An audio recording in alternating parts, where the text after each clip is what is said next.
for coming. Well, thank you for not coming and staying where you are. It's great that we can come together on our lunch breaks to these kind of meetings. My name is Tomas Pesci and I'm the current chair of QFCA. And I also work at a neighborhood center at the Calandra Community Center. I've been in the community neighborhood center space for over 11 years now. So I'm kind of part of the pain that sometimes we all suffer and really the enjoyment and rewarding experience that it is to work in this sector. I live and work and play in Gabi Gabi land in the Sunshine Coast. So I say Nara to you. And I think it would be quite cool actually if people could put in the chat in kind of where you are and who are the traditional custodians of that land. I think it would be quite cool to get a kind of map of where we're all coming from. And I think it would be a nice way to acknowledge that we're on different parts of the state as well. I wanted to acknowledge also there's quite a number of people that are joining us from different government departments, both from council, state government, and federal government as well. And also explain that this project, this Monsoon strategy was funded through a Commonwealth and State Disaster Recovery Funding Arrangement through a Far North and North Queensland Monsoon Trough Flexible Funding Grant. So thank you so much to state and federal government for that funding. I want to acknowledge Tammy Miles from this Executive Director of Community Recovery, and she'll be speaking a little bit later. So thank you so much, Tammy, for being here and the work that sort of jointly already happened before the launch. And also an apology from Claire O'Connor, the Executive, what's her role, Chris? The Director General. Director General from the Department of Communities. Sorry, I just went completely blank. So because they're sitting there in Parliament, she wasn't able to make it.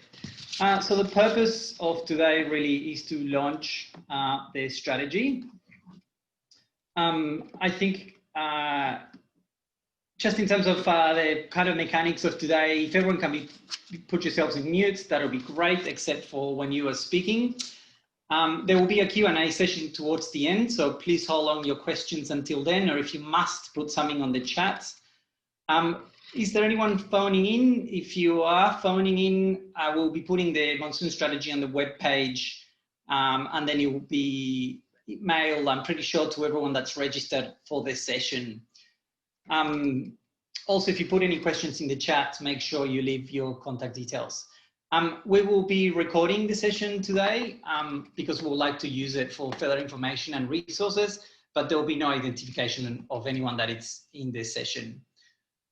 I believe we will put a link to the strategy in the chat box, but I think it's going to be, if it's not on the website already, it will be put up throughout the session, so it will be there at the end of the session. So as a way of kind of context as to why QFCA is doing this work and why we have developed this strategy. Queensland is the most natural affected state in Australia. While it is reported that many major non-profit organisations respond to natural disasters in Queensland, the response of local neighbourhood centres and community centres is often overlooked. There's many neighbourhood centres that have been operating in local areas for over 40 years. Conducting community development, working with the local communities, and orchestrating citizen-led solutions for the challenges that those communities face, and very localized and targeted responses. So the local knowledge and relationships means that they are well suited to prepare for, respond to, and recover from monsoons and other natural disasters. As neighbourhood centres are already located in disaster-affected communities, they are often the first to respond with emergency relief and a range of other supports. Many of the neighbourhood centres in the north have experienced a number of major monsoon events, with some of the most hard-hitting ones being Cyclone Larry in 2006, Yazi in 2011, Devi in 2017, and Oma last year. All of these centres are incredibly resourceful when supply chains are cut to external services and are often involving long-term recovery efforts in the years following. So this strategy aims to capture and enhance the experience of these amazing neighbourhood centres and those amazing communities.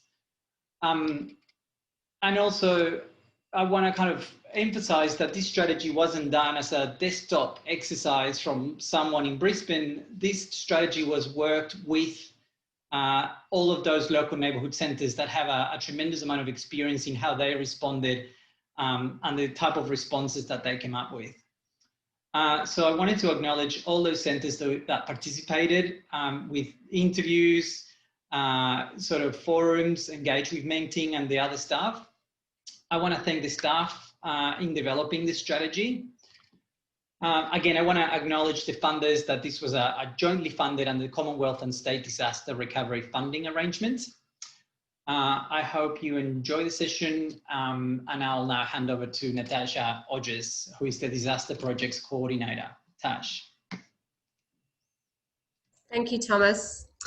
Hi, everyone. So I'll just give you a brief overview for the start of the big picture of the project. So the purpose of this strategy is to promote social cohesion and community integration with response to monsoons through the work of neighbourhood centres. So the focus area is in this black line, as you see around on the map. So it's technically in a far north and north Queensland with areas that have neighbourhood centres in them or very close in proximity, which service and support those areas, particularly in the context, in this case, of being affected by monsoons. So it's been over this year that we've been developing this strategy with neighbourhood centres, and then they're quite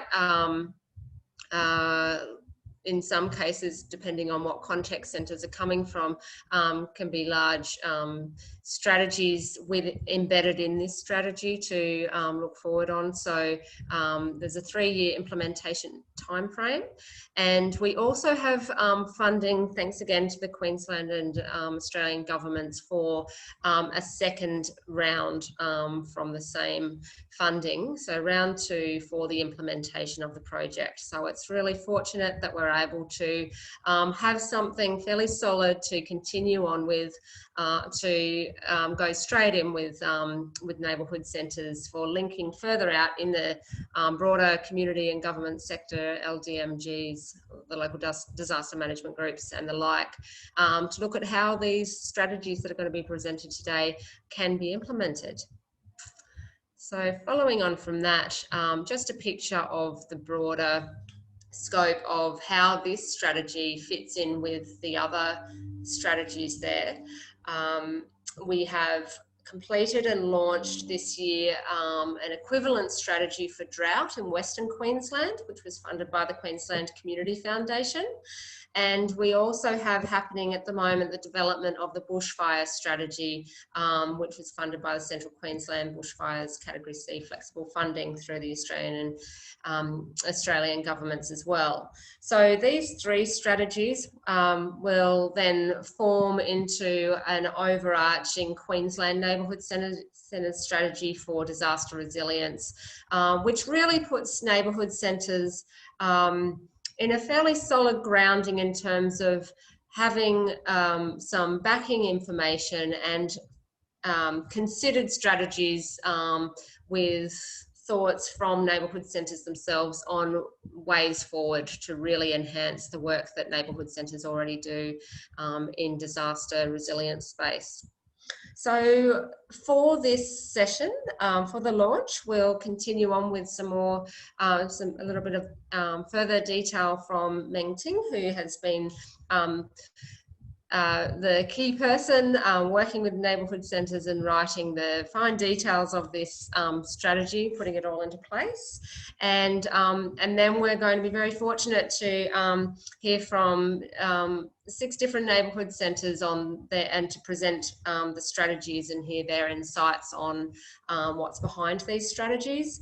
And then we'll have a question and answer session. So please have your thinking caps on for if you, as you're listening, if you'd like to ask any questions afterwards. It will be just a short period, and we'll hear from Tammy Miles and have the official launch at the end of this document. So I'll pass on now to Mengting.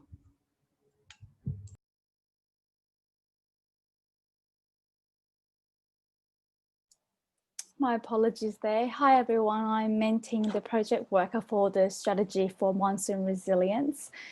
Just sharing a little bit about the process of the strategy development and some of the key insights that we've learned over the last few months.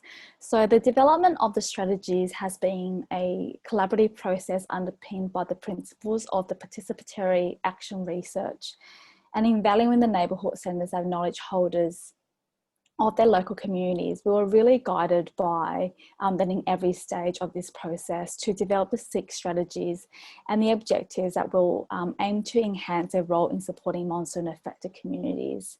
I think it's important to note that the needs and the priorities of each neighbourhood centre are different, and they're shaped by factors including their community needs, their geographical location, existing partnerships, funding, and also familiarity with disaster management.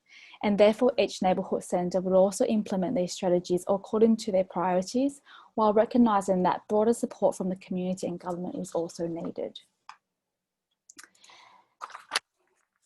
And in the process of developing the strategy and in conversations with neighbourhood centres who have really shared their experience and insights on supporting their local community during the monsoon season, there were 3 key themes that emerged from the discussion.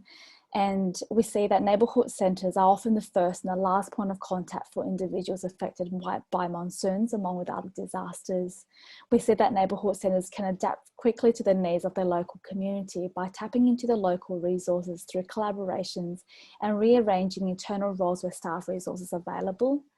And most importantly, the neighbourhood centres see that empowering individuals to prepare for monsoon and to build a strong support network as a key step to enhancing their community's resilience. These key themes underline the 6 strategies for monsoon resilience, and for people dialing in, you will see these on page 18 of the strategy document. I will now hand over to the centre representatives to present these strategies.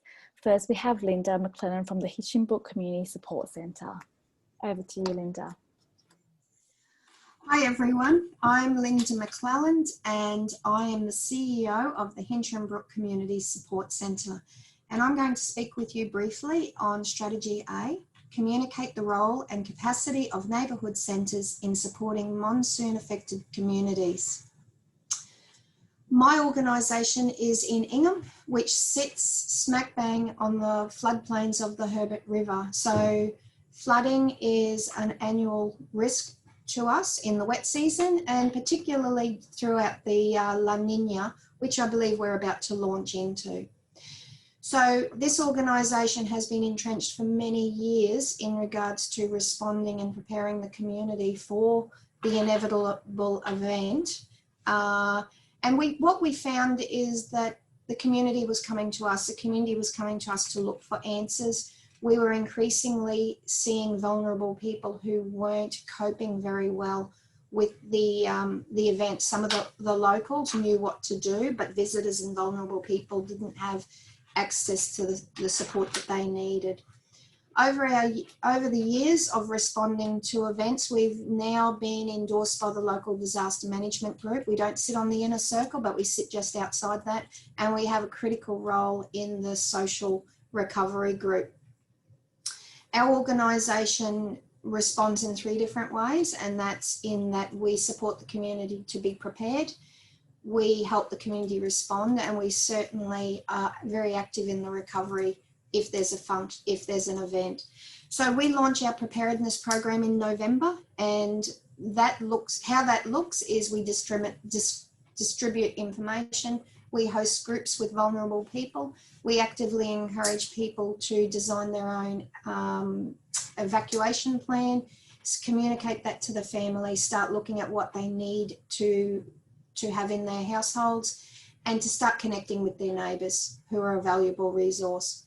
During the response time, if there is an event looming, we actively encourage communication through our Facebook and other mechanisms. What we do is we have credible sources of information, and that's LDMG and our local council, and we make sure we pass that information on to our client group, which is mostly vulnerable people within the community.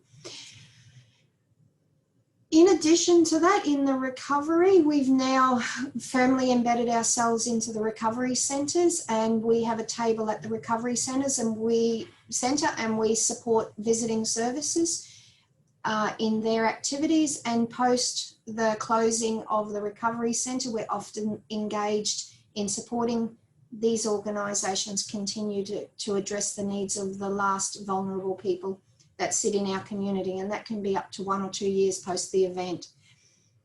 I can't emphasize the importance of neighbourhood sitting somewhere in this space, and some of these activities can be quite resource intensive, and maybe some neighbourhood centres can't actually respond to all 3 of these elements or activities.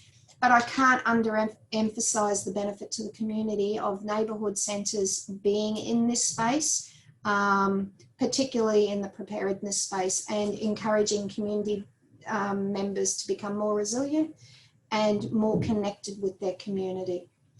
Thank you very much, and I'd like to hand over to Heather Brown from Collinsville. Thank you, Linda. Hi everybody, I'm Heather Brown from Collinsville Community Association. I'm here to talk about Strategy B.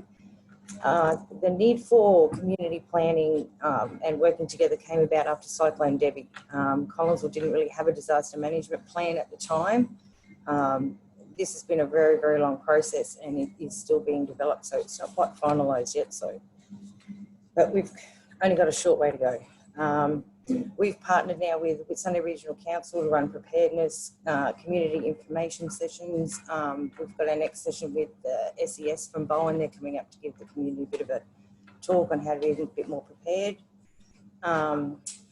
We took it a little bit of a different approach. We held a garden competition in September just to try in ways to get the community aware and prepared for any disasters by developing like the household safety plan, for monsoons, any disasters really, and it really, really worked. It was just a different way to get the people engaged in something different, something fun. So we also now have a digital community digital notice board in the centre of our town, and it can display pretty much anything. So important messages, in any time of disaster or monsoons, we've found that to be very, very effective. So we can change that on a daily basis. We can put the temperature up there if there's any road closures. And it doesn't just help the people of our community, it also helps people who are passing through to know, if there are road closures or, any floods or, disasters. So that's all I have, and I'll now hand it over to Jill from Monsoon for her strategy. Thank you. Hello everyone, my name's Jill Bradley. I'm from Monsoon Support Services in Monsoon, and I've got the strategy C, which is raise awareness about the most affected population during monsoons, being the vulnerable individuals, and the value of neighbourhood centres being able to refer identified individual to some local council's vulnerable people register. Additionally, to build the resilience of the vulnerable population through strengthening their connection to a support network.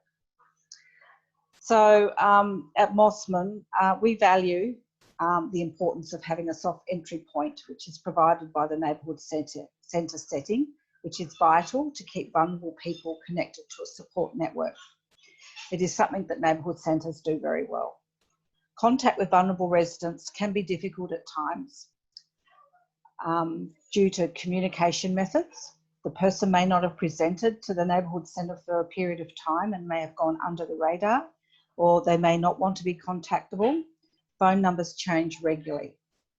We see it's really important that awareness is raised through a variety of ways, not just electronically, but through printed material, which can be readily circulated within the local community via the local disaster management group and neighbourhood centres, to ensure the message gets out into the community and captures those who are most at risk and vulnerable. As a community centre, we've always been there for people to assist in recovery with regards to our emergency relief program. So we actually have had, we receive a list through council to identify those vulnerable people. But after that, we don't have the facilities or the structure to provide any outreach. But we see that it's very important to have conversations with those vulnerable individuals about building resilience leading up to monsoon. And it's not something that we feel should be left until the beginning of the monsoon season. So more resources need to be available to ensure this occurs. The resources of our local disaster management group in Douglas are limited, and the criteria for their support is quite strict.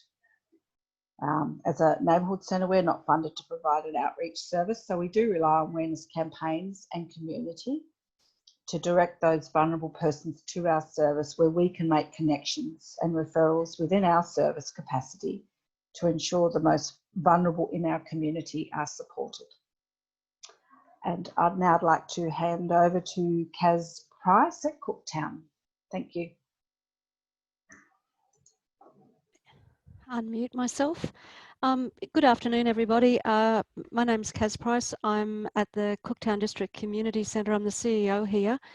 And the strategy that I'm looking at today is to continually identify opportunities to communicate and collaborate with local organisations, LDMGs and local council on supporting monsoon affected communities, and for neighbourhood centres to be linked into their referral databases. We're in an interesting position up here, I suppose, that we actually service quite a large chunk of land in southern Cape York that extends from Hope Vale in the north to Woodgill in the south and out to Laura. So we're getting out into the Savannah country as well. And of course, from a monsoon point of view, we kind of thought we were immune to cyclones up until 2014. We hadn't had one for 65 years, so we're kind of a bit out of practice at it. And it was, you know, a community that was very much into eye rolling every time there was a cyclone out there in the Coral Sea, to be like, oh yeah, it'll go somewhere else.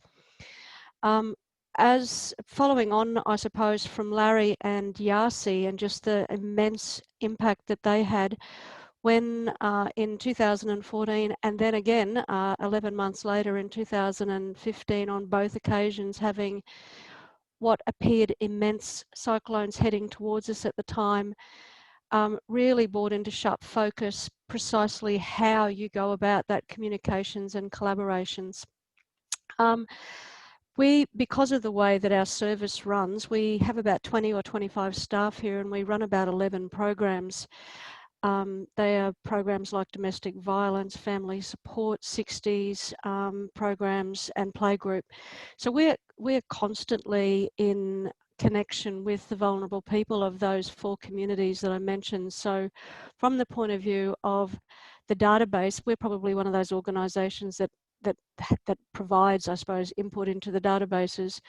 But from the point of the collaboration, it was really what came afterwards in that social recovery space that we found our most valuable lessons, and that was about and there is a little brief note to it in the strategy itself, entering into quite strategic partnerships around being able to support people post the cyclone and being able to use those networks that we have established to be able to provide programs and mechanisms that we hadn't been able to do in the past. So, you know, thanks to organisations like the PHN, to Yeti and to the Salvation Army, we grew our capacity to be able to do this and moving forward. And as it was rightly, I think it was Linda that mentioned before, we are heading into a La Nina and being advised that there's going to be additional cyclones to be watching out for this year. We feel as though certainly in that space, we are in a much better position than we were maybe 6 years ago.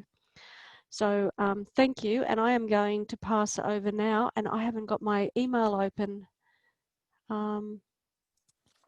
That's all right, Kaz. We'll now pass on to Julie from Mariba Community Centre there.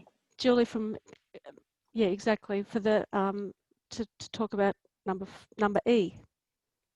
Great, thank you. So my name's Julie Theakston. I'm the manager of Mariba Community Centre.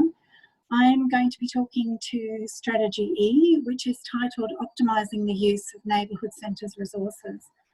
This includes advocating for neighbourhood centres to take part in disaster planning by raising awareness within the local disaster management group and the government about neighbourhood centres' capacity and available resources to support monsoon affected communities.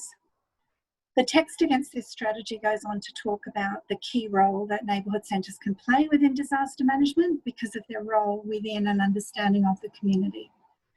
Neighbourhood centres are able to tap into their local knowledge as well as relationships to assist in undertaking locally relevant and responsive disaster planning.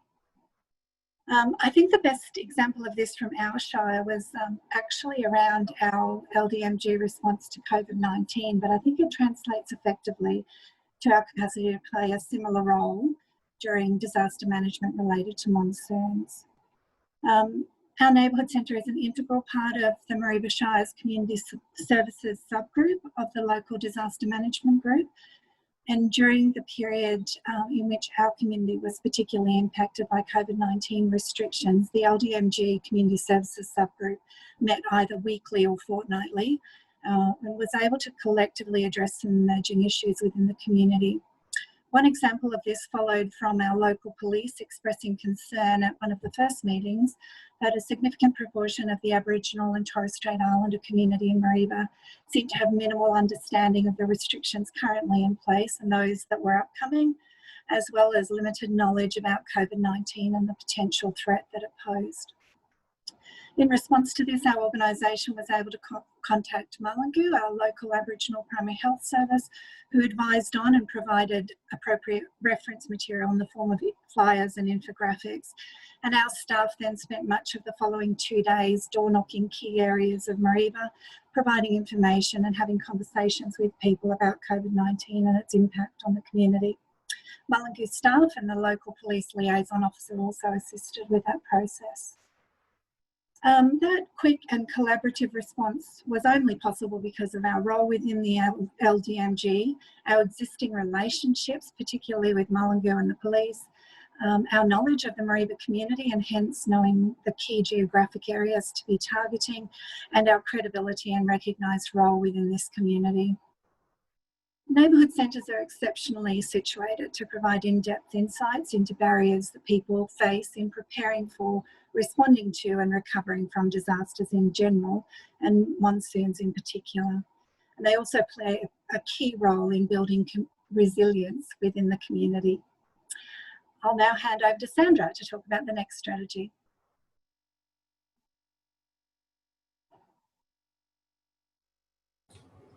Hi Julie, sorry I was trying to get off mute. So I'm here to talk about strategy 6, which is acquire adequate funding for supporting staff number and wages, and 2, upskilling staff in disaster management to enhance neighbourhood centres' capacity in working with local networks to support monsoon affected communities. So I'm Sandra Elton, I'm the manager of North Townsville Community Hub, which is a teeny tiny neighbourhood centre on the northern side of Townsville. So the interesting thing about our story is it's completely reactive. Pre-2019, when the monsoon event hit Townsville, we didn't realise we were part of the disaster management framework. And since then, our story and our strategic direction has significantly changed because of our experience. So what happened in our case is that we happen to be the only social service on the ground for about a quarter of Townsville's population. And so we found out the place that people come to post-disaster. As you can imagine, the challenges that presents to a very small neighbourhood centre. So for example, our normal pre-flood staffing was 1.5 FTE. That includes the cleaner. And we had about a 300% increase in need for our services overnight. That didn't go away for many months. 2 years on, disaster recovery, resilience and preparedness is part of our core business. So I guess we're a really good example of what the role that neighbourhood centres can and do play. And I guess the scale that they are now. So the things that presented for us In the staffing side of things, obviously with relying on volunteers, we have a fantastic volunteer team who luckily are all North Queensland locals, so they knew what to do. So we were able to immediately tap into them, but with the volume increase that I just described, that still wasn't enough. So the challenges for a neighbourhood centre then is while you're responding to increased servicing, it's like an instant business expansion. So you've also then got the challenges, if you can, like we did, secure some additional funding for staff, you have to maintain that level of servicing at the same time that you're recruiting, training. We were also developing policies on the fly while you're trying to help all of those people that are crying in your reception. So we were thankfully able to do that because of the support of our community and our extensive local networks. But the challenges, I guess, I think I wanted to make people aware of in this space, things to think about that you can maybe prepare for, is service continuity. So for us, we should have been wrapping up our staffing contracts at March this year, right as COVID hit. So luckily for us, COVID was actually a godsend because many of the flood affected clients weren't back on their feet, and many were then double impacted. So we're in a situation in Townsville of compounding disasters now, which for us from a staffing perspective has been helpful, that I get to keep those trained staff that our clients are familiar with. So from a preparedness perspective, we're perfectly placed for this upcoming cyclone season. But my challenge that we still haven't resolved is the longer ongoing story of that. How do we prepare when we don't have staff that we can train? You know, what do I do when all those temp staff go away next year? It'll be me and the volunteers on the counter, you know, responding without any actual training under our belt. So that's an ongoing challenge and something definitely to think about. Sorry, I've just made some notes here. The other thing that we found is disaster. Actually having a disaster is an excellent way to connect people. So there's extensive local connections happening now. The challenge then moving forward is how do we maintain them? Again, COVID stepped in right as some of those networks are starting to break down and people's priorities were changing. COVID made sure that we all stayed connected, because from where we sit, that level of connectedness with the LDMG, we sit on some state committees. We've just been recruited to a national drought and flood agency to inform those responses, but it's about being connected pre-disaster is really important. All right, that's all I have to say. Thanks, Menting. Thanks, Sandra, and thank you also, Julie, Kaz, Jill, Heather, and Linda for all of your very practical insights of how all these strategies have come about and how relevant they are to everyone. We're now going to go into a question and answer session. Just a little bit about that.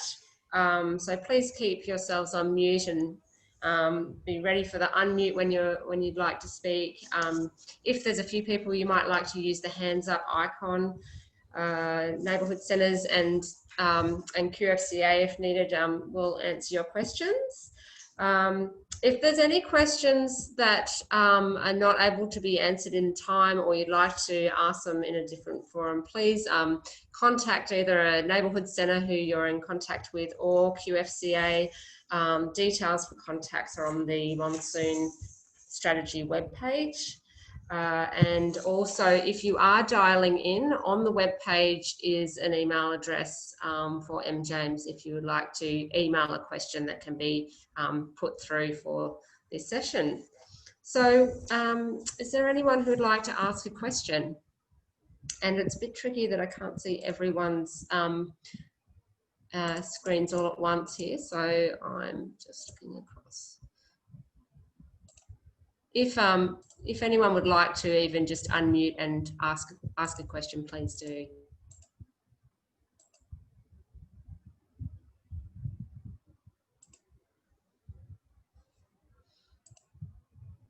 Or otherwise, if there's no particular questions at this stage, does anyone have any comments of responses of what we've just heard?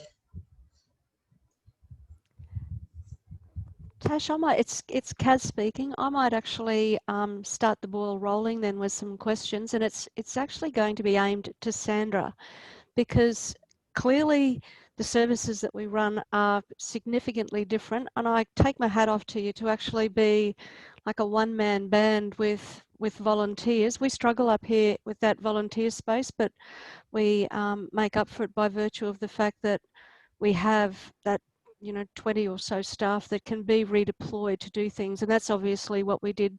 COVID's come up a number of times here, even though it's sort of a monsoon thing. I think disaster.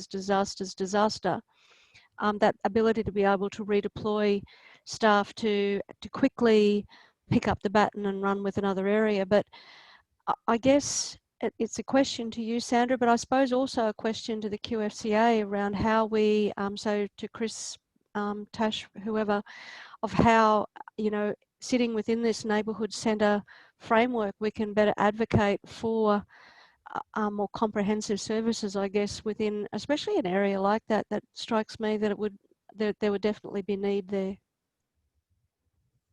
As we've been doing a lot of advocacy work because I think we could quite easily solve that preparedness problem with just one more staff member. So of course we redirect, but if there's no staff to redirect, that presents an issue. So for example, probably like most of your neighbourhood centres, as soon as we're in disaster mode, all other servicing shuts down. So our playgroup lady became my other person that was doing disaster flood recovery work. She was completely untrained at the time. We've since done a lot of training.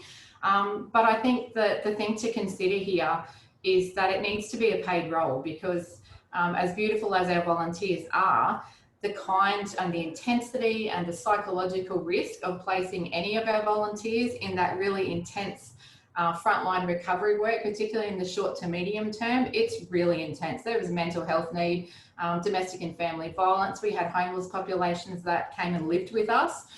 So that I don't think is the kind of work we can expect or reasonably ask our volunteers to absorb when they're untrained. So for example, we have an emergency relief, 2 emergency relief contracts here.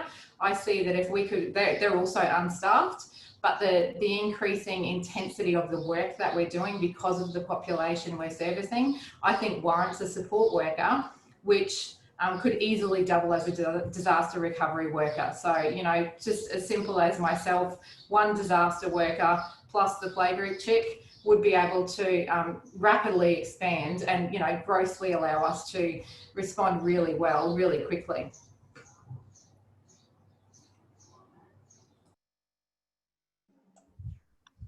I think from the QFCA's, Thanks, Sandra, and yeah, Chris.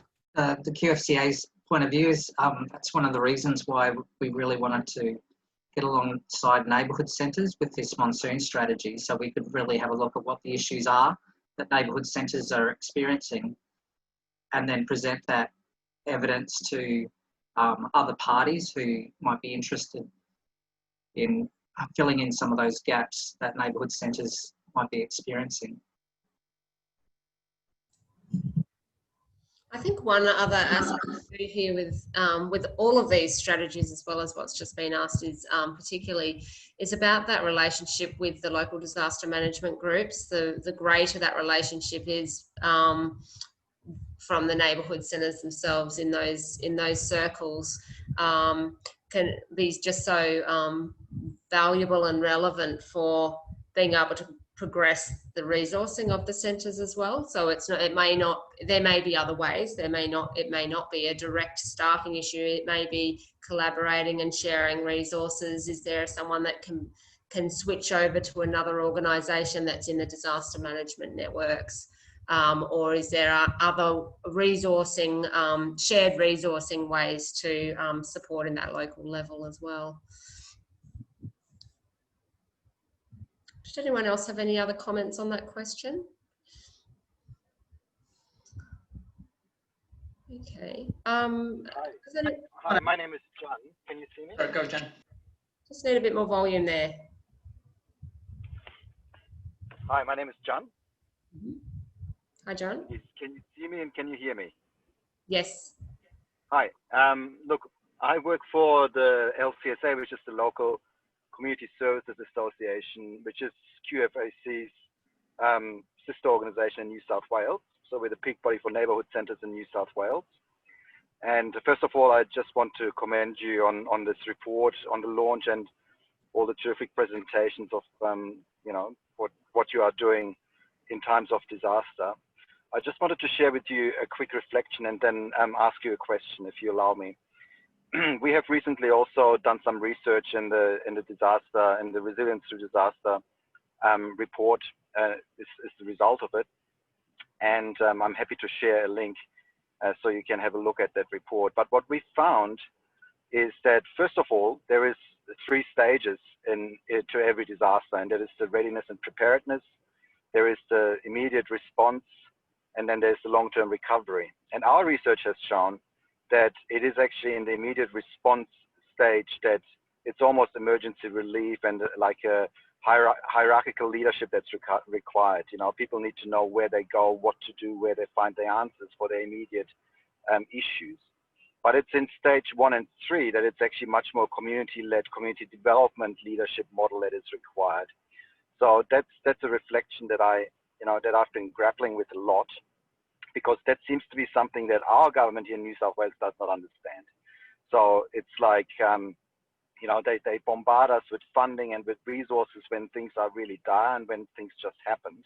But as soon as the media is gone and the emergency services have left, the communities are often left to themselves to actually deal with the long-term recovery.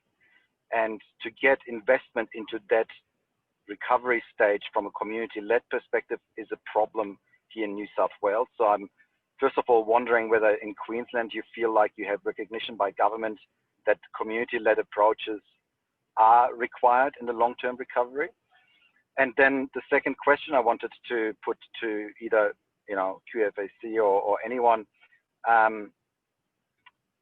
is that, have you noticed something that we call the compounding effect? Because the compounding effect is that disasters can happen and overlap more than one disaster in any given time. So you can be in a drought, then hit by a flood, then a bushfire comes, and then on top of that you are in a pandemic. And each of those disasters can be at different stages. So while you get ready for the floods, you are recovering from the bushfires, and you are actually in the immediate response to a pandemic. And that's again a complexity that our government does not understand, that there is a compounding effect. And again, I wondered whether you in Queensland have had similar conversations or more traction with your government.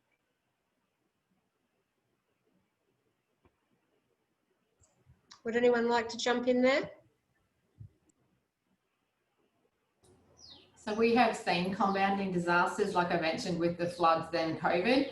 Luckily, we didn't have any cyclones last season because I worry what that would have represented. What we're seeing now, 2 years post-flood, is a decreased resilience in our clients. So, for example, the crime rate up here has impacted some of our clients who were flood affected, then COVID affected, and that resilience and even just being able to respond to that is just not there.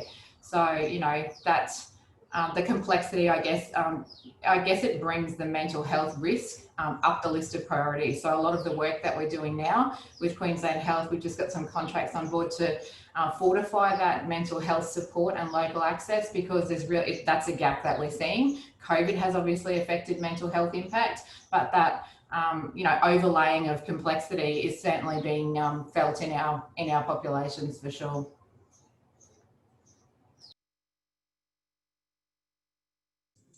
What I've seen in my community, flooding events, Yasi was significant, but flooding events, I think on average we have them maybe every 3 years. And when I say a flooding event, our neighbourhood centre, the water goes through our neighbourhood centre.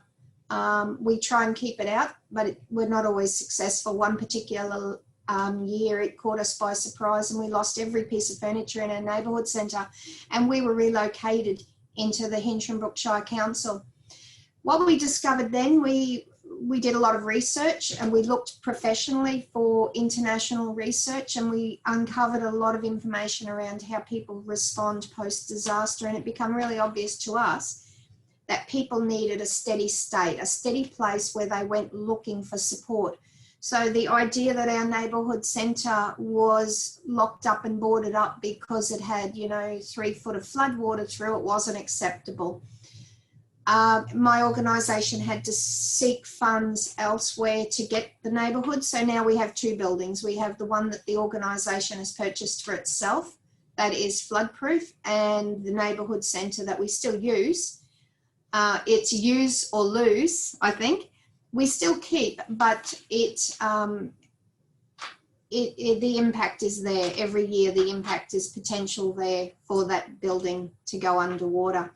So I suppose some of the learnings though is that every time we respond to a disaster, our steady state changes. We never go back to being quiet. So every disaster we respond to, we get busier, and it never goes back from that.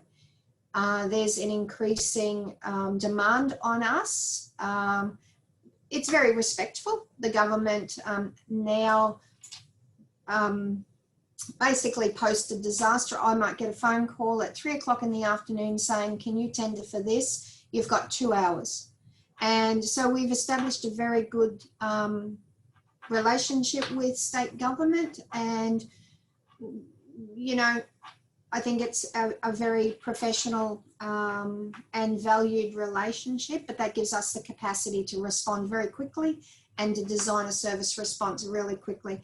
But a word of caution, every disaster is different. So while you have a set of skills that you can transport across different disasters, a cyclone, a large cyclone like Yasi was very different to an annual flooding event in its scope, in its impact, in every way. So after Yasi, we had staff who were continuing to come to work every day, but were going home to houses with no power.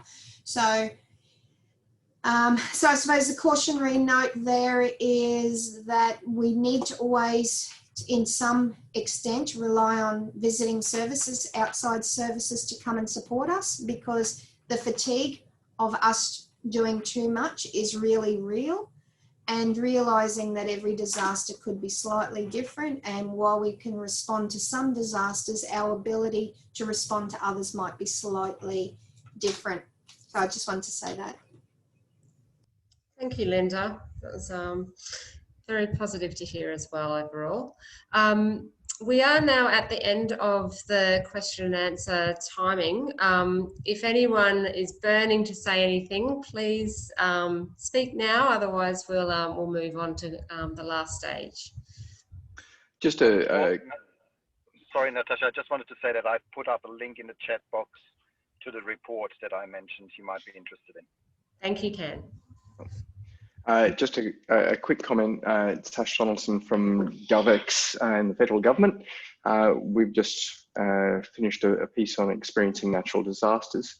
And at the same time as we were finishing, Royal Commission came out with its recommendations on natural disasters, as well as CSIRO and the BOM putting out their state of the environment. It's fantastic what you guys are doing. And it's been recognised across all of these different reports that, first of all, we're going to get more severe and more compounding disasters happening in the future, and that the communities are the basis of everything. So there's been recommendations to put more into resilience too, as well as the recovery side. So just wanted to mention that it's great what you're all doing. Thank you very much, Ash. Thank you. Good to hear from you. Thank you. I'll pass on now to Thomas.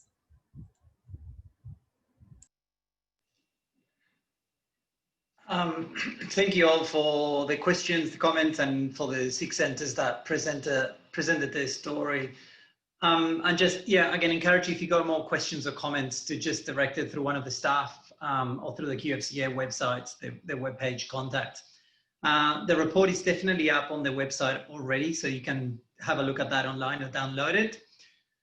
What I would like to do now is to introduce and ask Tammy Miles, who is Executive Director of Community Recovery, to say a few words, make a comment, and then I'll ask you, Tammy, to officially launch the report. So perhaps when you say the magic words and launch it, we can all put ourselves off mute and clap, cheer, throw the children in the air or something. I'll pass it on to you, Tammy.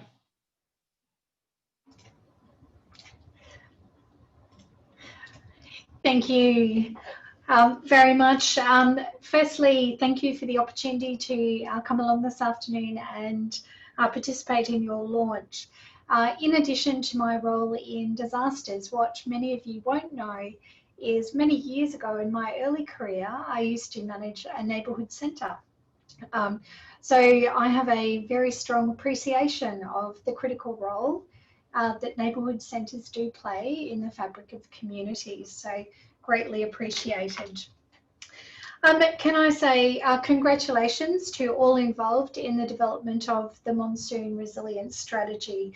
I think it's a fabulous example of how collaboration and the sharing of knowledge and experience can really support and build the capacity across the broader network of neighbourhood centres, but more importantly, will also create the opportunity for you to showcase the role that you do and can play in disasters, whether it be from preparedness, response, recovery, or into future community development and resilience going forward.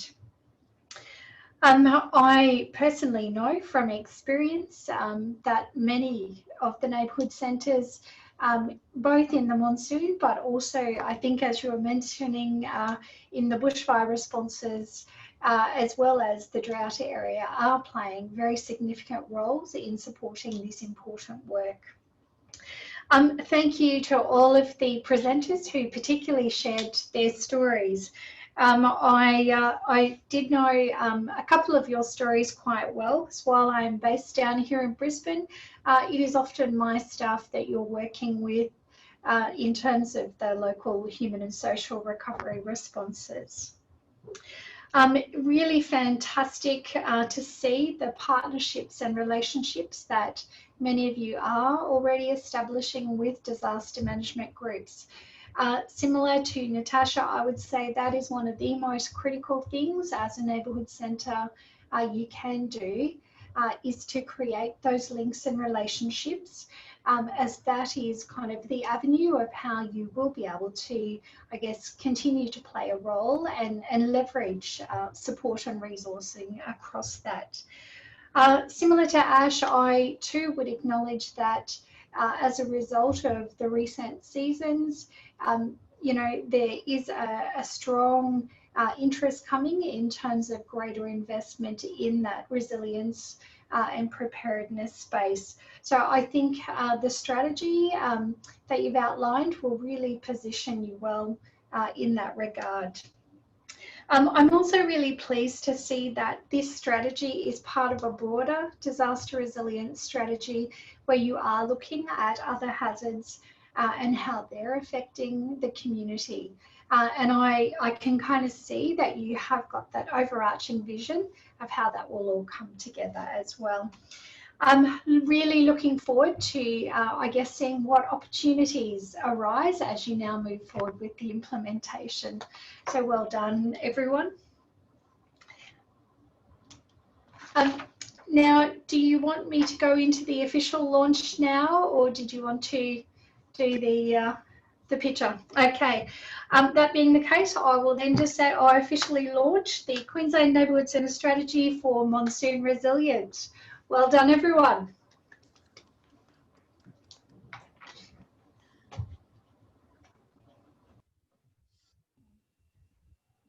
Thank you so much, Tammy, and again, I acknowledge that the working relationship with both the state and federal government on bringing this together.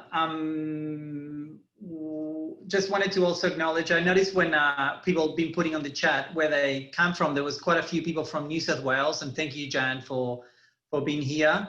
I also noticed that there's a couple of people, Cameron and someone else from Victoria. I imagine that you're not here because you care about monsoons. I imagine you're here because you all want to move to Queensland and you're trying to figure out the best time and places to go. But thank you for being with us anyway from all the southern states.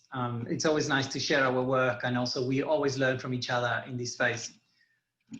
Thank you all for coming. This sort of concludes the official part. If anyone wants to kind of hang around for a little bit and chat with some of the QFCA staff, you most certainly can. But thank you all for coming. Thank you for all the individual centres that contributed to the strategy, and also for the ones that are sort of here and just came to have a look-see and wonder what else you can do with this report. It's really a usable report for your organisation, and it's also a good tool to go and talk to your local disaster group if you're not involved with them, to present it, to table it, to speak with your councillor, State Department representative, and emphasise the role that neighbourhood centres play, and that it's very well to acknowledge the important role that communities play, but that takes resourcing, and we need to be brave enough to ask for those resources and say, great, there's been a Royal Commission, you're saying that that we need to look at the value of it, but then it's got a value, and we need to be brave in asking for that, and certainly QFCA will be doing that. So use the report, share it with others, and let's celebrate this achievement. Thank you so much, everyone, for coming. Congratulations. Thank you. Thank you, everyone. Well done. Thank you, everyone.